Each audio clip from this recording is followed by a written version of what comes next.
মোংলা উপজেলা বিএনপির সভাপতি হয়েছেন মান্নান, সম্পাদক হয়েছেন বনি। বিস্তারিত জানাচ্ছিলেন মোহাম্মদ শামীম হোসেন, স্টাফ রিপোর্টার, খুলনা থেকে। অভিযান নিউজ টিভির সাথে আছি আমি তৌফিক হাসান।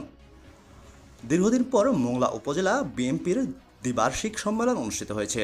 ভোটের মাধ্যমে সভাপতি নির্বাচন হয়েছেন আব্দুল মান্নান হাওলাদার এবং সাধারণ সম্পাদক নির্বাচিত হয়েছেন আবু হোসেন হাওলাদার বনি।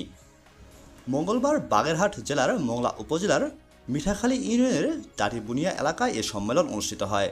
সকালে প্রথম অধিবেশন ও দুপুরে দ্বিতীয় অধিবেশনে ভোট গ্রহণ অনুষ্ঠিত হয়।